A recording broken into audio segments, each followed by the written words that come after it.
Hey everyone, and welcome back to Rio's Conversations. Thank you all for tuning in today. Thank you for subscribing, for liking, and sharing all of my videos. Please continue to do so. I put it out there to everyone to send in topics, and I was sent in a topic that I thought was really cool. I thought this topic was going to be super easy. I was wrong. So I was given the topic to list my top 10 awesome female movie characters. And like I said, I thought this was going to be easy. I saw the topic and said, boom, easy. Let me get a pen and paper and start writing down. And then the moment I started writing it down was the moment I realized I'd messed up. There are so many movies, so many characters. It's so hard to put them, to pick just the top 10. So the way I did it is I have picked out of all of the characters I had and all of the women I was thinking of, I picked 10 out of those, and then I will do some honorable mentions at the end. Right, so let's get into this. This list is in no way in numeric order. This is just 10 at random. This isn't, the order I read it in isn't the ranking of it. It's just 10. So, San from the Princess Mononoke movie. Anyone who knows me knows I love Studio Ghibli movies. I think Studio Ghibli's is amazing, especially because he always has such strong female characters at the forefront of his movies. But out of all of his movies, San stood out to me. One, because she rides wolves and she is just fearless and just a go-getter, and she is willing to do what it takes, whatever that is, that whatever she deems is, she'll do what it takes, but she has this moral compass that takes over as well, and she's awesome. Plus, she rides wolves. So, San definitely had to make my top 10 list. Nani from Lilo and Stitch is such an underrated and disrespected character. She did so much for Lilo. She went hard in the paint. She is the ultimate sister. Her parents passed away. She did what she had to do. She dropped out of school. She went job hunting. She worked hard to make sure that Lilo didn't end up in the system. And that is, for me, I remember watching it and being like, yo man, that's a sister. That's a sister. I don't know. Nani for me definitely makes that list. The next one for me will be Princess Kida or Queen Kida, depending on who you ask, from the Atlantis movies. I loved Kida. I think she was so cool. I also like the fact that she ended up with Milo. I was like, yes! But yeah, no. Princess Kida was awesome. She truly embodied somebody who grew up loving her people, and everything she did was for her people, and the fact that she had to put aside what she felt when her father passed away to become the queen her people needed. I was just like, yo, Kida, you do this, Kida, you do this, you sink Atlantis, you sink it and you save it. But not many people will know this one, but it's one of my favorite movies from growing up. Her name is Kaylee, and she's from the movie Quest for Camelot.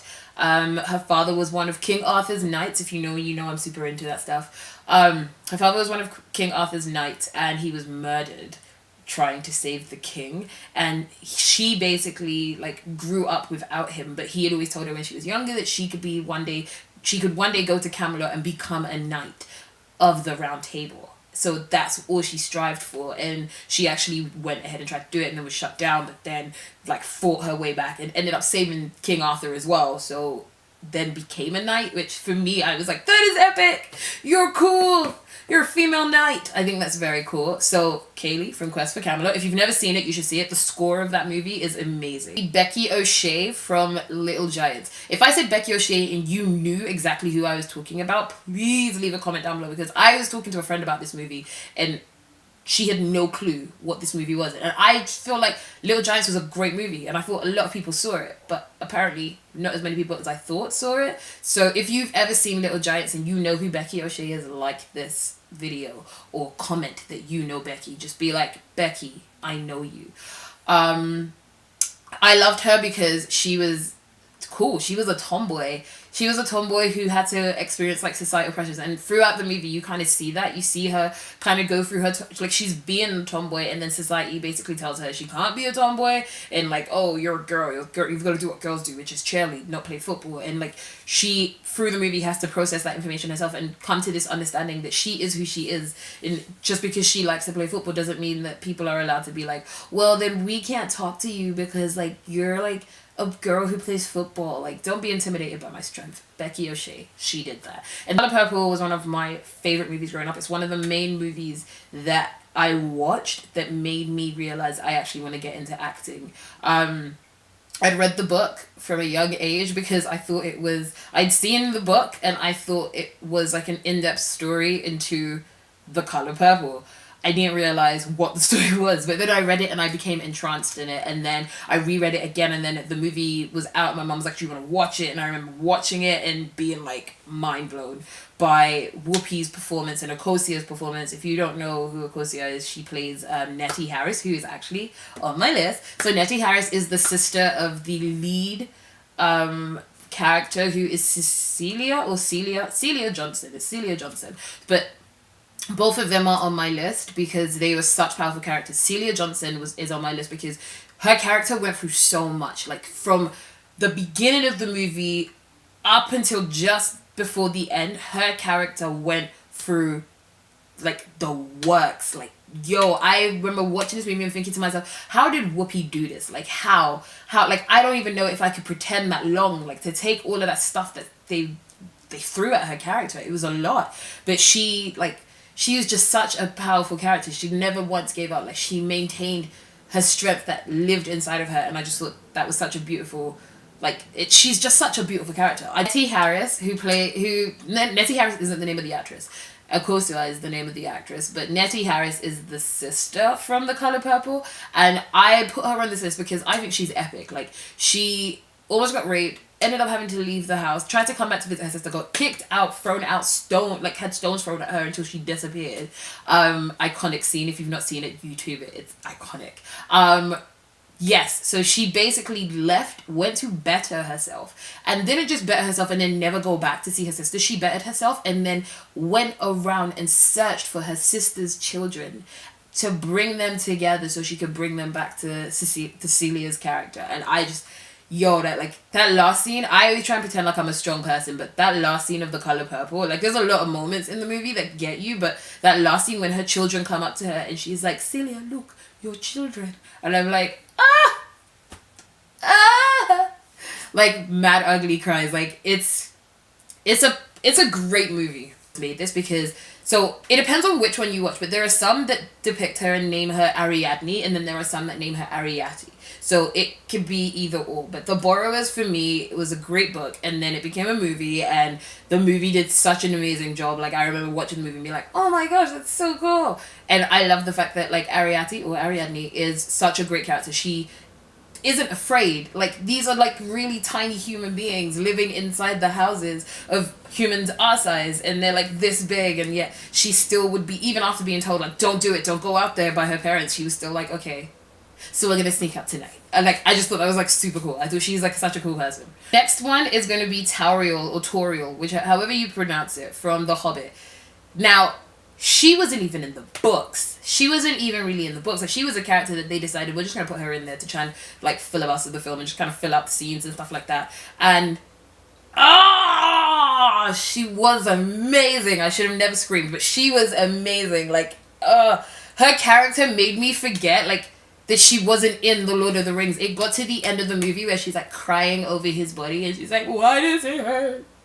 Make it stop hurting. And you're like, I remember watching that scene and being like, oh my gosh, but don't worry, man, we'll find out in Lord of the Rings. And then remembering, wait, no, she's not in Lord of the Rings. She's not real. Like, it was she was such a great character. She was like, to me, she was an elf queen. I'm at number 10. Sarafina, from the movie Sarafina. If you have never seen this movie, it is an amazing movie. It is basically about a teenage girl during apartheid rising up against the Soweto uprising.